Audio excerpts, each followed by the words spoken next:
Probably the largest number of questions, just from a sheer volume perspective that we get, concerns the internet and promoting dentistry, dental practices over the internet. There are a huge number of internet services providers out there, and I don't mean just the ISPs themselves, but a whole cadre of SEO specialists and web designers, and it's a minefield. So knowing that it's impossible for us to explain all of this in a short video, what we will attempt to do is hit on some of the finer points, actually the basic points, so that you can hopefully avoid making huge and expensive mistakes with this medium. Yeah, we're seeing it more and more. I think probably every website that we build, I don't know, out of every 100, I'd say probably 50 or 60 are replacements. Yeah. Okay, so, all right, let's do these in order.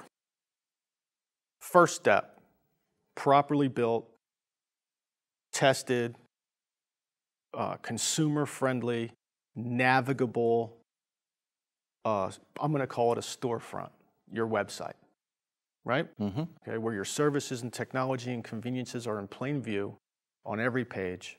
There's plenty of pages. Just a very well done website, okay? Doesn't mean it has to be exorbitantly expensive either. It also doesn't mean it has to make or win awards for design, right? We hear that all the time. I like my website. Okay, well, why are you calling me? Because you're not getting any patients from it, okay? How do you like it now? How do you like it now, right? And part of building, there's really 3 elements to building a website. You have to have great designers. You have to have really, really talented programming people, because every website has to be coded.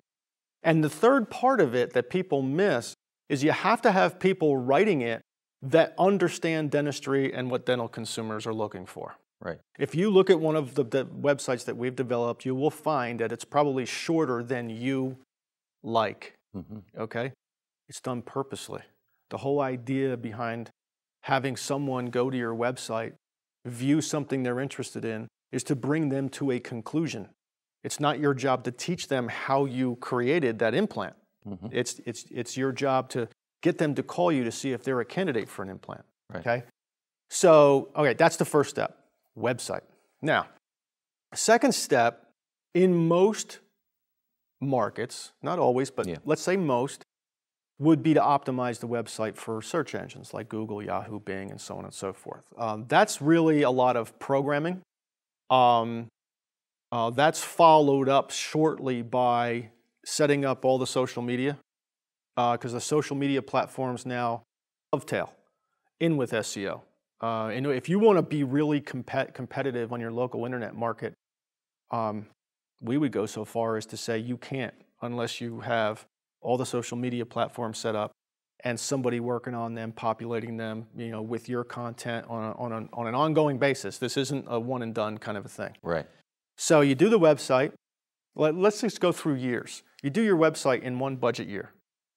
Boom. Now the next budget year comes up, and you have some room in your internet budget. Right. Let's do the SEO and the social media. Yeah. Okay, that's done. Boom. What do you do your third year? Continue it. In some markets, in some markets, we may say mobile website, and this is kind of we get back and forth with people who build mobile sites all the time, and I'm not going to argue with them. I'm just going to, I know how we do it, and I know how many additional impressions they get to it, and I know how many calls they get off of it, and I know how many emails they get from it. We're going to keep doing them the same way we've always done them, which is to build a .mobi site, a .mobi extension, build a real mobile site, not a shrunken down version of your .com site. That's not a real mobile site, okay? You could probably do that for $69, okay? A real, separate, built from scratch, ground up mobile site, okay? Markets that would likely have that be the next choice would be suburbs of larger cities. Right. DC, Seattle, definitely New York, Philadelphia, Dallas, Chicago. Atlanta, Dallas, Chicago, you get the idea. The more rural, the less that becomes a priority for internet. Once you have your website up and you have your SEO kicking in And once you have, let's say there's 25 or 30 key phrases that consumers are using to look for a dentist through Google. Mm-hmm. Once you have that consistent traffic, then it could be the web video. First impression video would be our next choice for the allocation in your marketing budget to the internet the following year. Right. Okay, which is where we get you into our studio. We do 10, 15 shoots. We put you in front of that website visitor, because if you want to promote dentistry to the top half of the market, the very first two things you have to do is generate elevated levels of respect and trust. Exactly. And the best way to do that is to have the doctor walk right out on the website and meet the visitor. Right. I can't tell you how many clients we've had that say, you know, when the patient came into the op, or when I came into the op, the patient looked up and said, "Hey, I know you already." I know you already. Exactly. So he was already comfortable with the dentist and was ready to proceed. And that's, you know, it's enormously effective. Right. If it's done properly. If it's done properly. It can also backfire on you if you do it badly. We've seen sites that the dentist wants to come out and talk for 90, 40 minutes or whatever about technical procedures. Right. You don't talk technical procedures. No. You don't even show an operatory. No. Okay, you just face-to-face meet the person, introduce yourself, and through that they will gain a trust and confidence that, hey, you're okay. You're a good guy or you're a good gal. Right. You seem competent. Seem like you want me as a patient, or you wouldn't have bothered to make this video. Sounds good to me, right? But you have to do it properly, or it can really backfire. There's a million ways to do it wrong. There's a few ways to do it right. But so that might be the third investment in the internet. Right. Okay. And if that was the third, maybe the mobile is your fourth. Right. Okay. So you can see how over the years, you know, you still allocate a certain amount of your money to the internet. Right. Okay. But you're doing maybe one project a year. If you have a limited budget, maybe that's all you can do. Right. Okay. You certainly don't want to do all of them and take your whole budget up and do all of them in 1 year. Right. Okay. Unless you've got a big budget.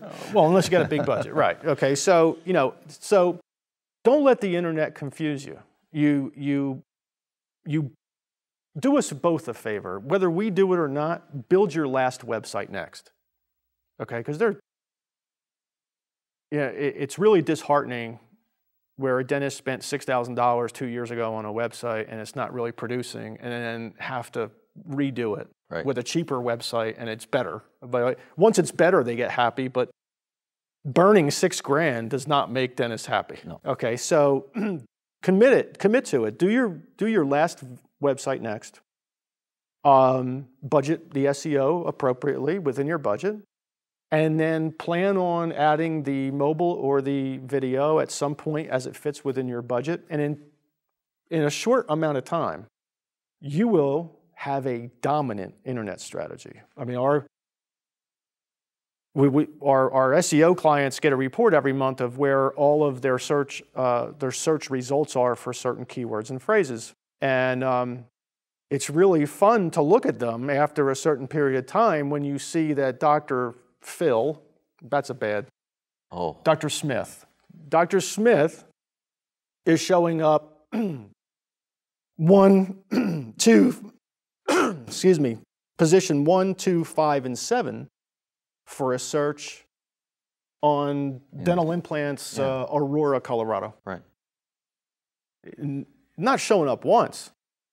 They're showing up, that's 50% of the first page of a Google search. Yeah. That's the end game. That's where you're trying to go. Yeah. Your goal isn't necessarily to be number one, it's to be number 1 and 4 and 7. Right. You see what I mean? Yeah, before you dominate the real estate. That's right. Before you put money into anything, you plan on dominating it. That's what we've devoted our careers to, is figuring out how to go do that. That should be your objective. It's okay if you can't do it this year. From a budget standpoint, just invest your budget so it's a building block.